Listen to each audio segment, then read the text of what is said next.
Alrighty. So, first of all, welcome back to my channel. From the title of the video, you already know what it is. This Tuesday and Wednesday, I had made a little over $300 in tips, just those 2 days.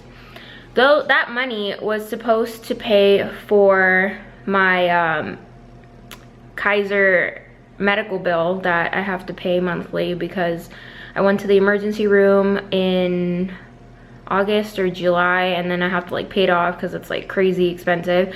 So I had to do monthly payments for that. The payment was due yesterday. I paid monthly $70, and I had 300 plus I had a few bucks in my bank, and yeah, so I had to pay 70. I would have had enough, and then I was gonna take Julio out to eat today for his birthday.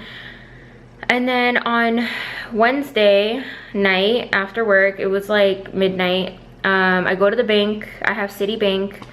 I go to deposit my money. It says I had a zero balance, and I was like, oh, okay, like it's whatever. I didn't think much of it because I bought something through PayPal, but through my bank, so it doesn't go through right away. So I thought that's what it was. And then because I just had like enough to pay for what I bought, so I was like, whatever, it's like it's at zero, like not a big deal. So I put the money in to deposit it. It was like 300, I guess. And yeah, so I put in my money. I check my bank account on my phone as I'm putting in the money into the ATM. It tells me I'm negative $480 basically. And then I'm like, what? Like, I didn't buy anything that's $480. So I put in the money, which I regret doing because then I was broke. All the $300 just like vanished, you know? I checked my account afterward and I'm still negative $187. And I was like, dude, like, what just happened? So, I called Citibank for like the 24-hour customer service, and they tell me that, no, I told them like what happened, that I was like negative 400 and something, and I was like, I didn't make a purchase like between me being at work and me coming to the bank. They tell me all the transactions, and then they say that they withdrew $480 because the dispute that I made with my scammer, they favored him, so they took the money back that they gave me. And I was like, what? Like, what? How can a bank do that? Like, not give any warning and just take the money out of my bank account? Like, that is not okay. So apparently the person I spoke to said that my scammer had shown proof that I received what I had paid for, which were the Disneyland tickets with Club 33 access, which I hadn't. So I was pissed.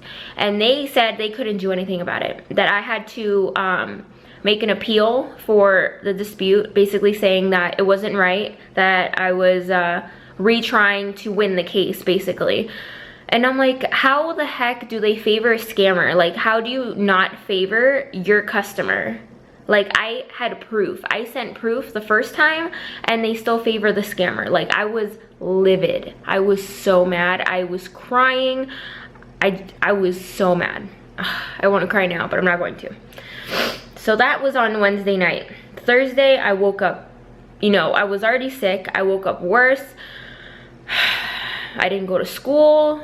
I had to call off work. It was horrible. I ended up having to go to the bank, to Citibank, to speak with somebody in person because the person on the phone did not help me in any way. So I spoke with the branch manager at my local Citibank. They told me that they can help me make it, an appeal for the dispute.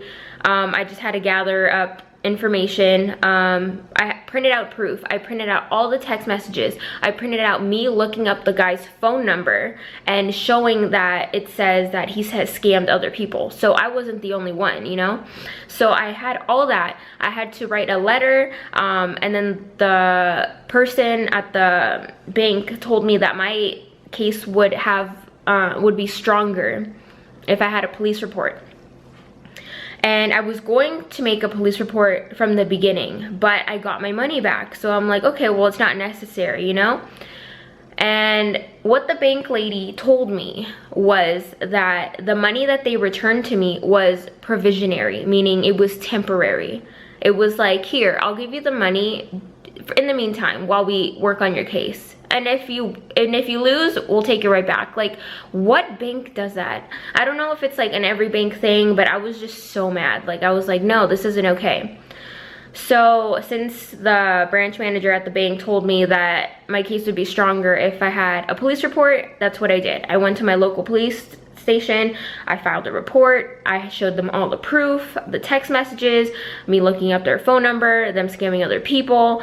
I even had a letter that I got from Citibank when this whole thing was happening that had the guy's real phone number. I'm assuming the phone number he used to contact me was a burner phone. It had his real phone number. It had his email, which had his name, David Rosales. If you ever come across a guy named David who's selling Disneyland tickets, supposedly, walk the other way. Ignore the message, block him, whatever. I don't care if I'm saying his name. Like, there's a million David Rosaleses, but like, they don't all fake sell Disney tickets. So if you come across a guy like that, do not, I repeat, do not interact with him, because he will just steal your money. Like, how is he gonna file a dispute against me? Like, I didn't do anything. I was just so mad. Anyways, so yeah, I went to the police station. I showed them all the proof. They gave me a case number. They said they're gonna look into it. They'll contact me in about a week. So I took that police report, I brought it to the bank, and the lady helped me file a, you know, like fax it to the Citibank department that deals with this kind of stuff. So right now, all I have to do is wait. I'm still negative $187 in my bank account, which is like wonderful. So I have to deal with that, and I was just done. Like, Citibank, I don't know who you guys bank with. This isn't the first time that I've had issues with Citibank. Usually when I go on vacation, obviously if you spend a lot amount of money in a short amount of time, they're gonna find it suspicious. That's what happened. Ooh, excuse me. That's what happened when I went to Disneyland a couple years ago. I spent like, I don't know, maybe like $200, and within an hour or whatever, they blocked my card, which I guess is normal. I called, and then they unblocked my card, and then I went later that year. So this was in 2016. I went later that year again with a few of my friends, and I called ahead, and I wanted to see if they could like note it that I was on vacation, I was gonna be spending money, I didn't want them to block my card. And they were like, oh, well, we can't do that, so we're gonna block your card, you just have to call us to unblock it. Like, I'm calling you ahead of time to let you know. Whatever though. So I just, like, I was done with Citibank. Like, they're no help, their customer service sucks. Like, I don't know. So I made the decision yesterday to move banks to Bank of America. So right now, that's what I have. This is like what's going on right now.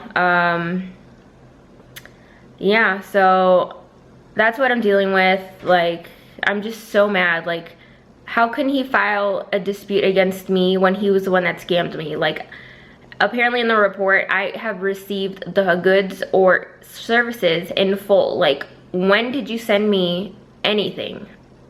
Never. Like, you didn't send me anything. You just ignored my messages. Like, I don't know. So that's what's happening right now. I just wanted to update you guys. I really did not expect to make this video. I did not want to make this video, but you guys thought that it was like a happy ending, which I thought it was too, but it's not the case. I'm still fighting this case with this stupid scammer guy. So yeah, I will probably end up making another video to update you guys even more, but consider this a part 2 to I don't know how many parts of this story time. Yeah, I'm so mad. Like, I don't know, it's very upsetting. yeah, not gonna let it, you know, get to me. I just have to deal with it the best way I can. Have finals coming up. I have to work more shifts just to get out of being negative. I know I'm gonna get a overdraft charge because of that stupid guy. The thing that bugs me the most is that Citibank just took my money out of my bank account without any warning. Like, who does that? If I'm wrong, like, you know, correct me, but I think the bank should call you, send you a letter, email you, let you know, hey, you lost the case, or hey, this guy filed a dispute against you and you lost, or something like that. We're taking the money back. Or when they give me my money, which they did, they gave me back the $480. They didn't say anything about it being temporary. They gave me my money and I'm like, okay, cool. I won the case. Like, it's over and done with. No. Months later, they take the money back. Like, I'm not okay with that. So, usually I'm all happy and stuff, but I don't know. This was very not professional on Citibank's behalf, so that's why I switched over. I have Bank of America now. I feel like they're more organized. They have better customer service. I say this because Julio has Bank of America and he's, you know, had issues with fraudulent, I don't even know how to say it, fraudulent charges or unauthorized charges, and they deal with it the right way, you know? Yeah, that's what's happening so far. Hopefully next week I have like a part 3 to this because this is really upsetting.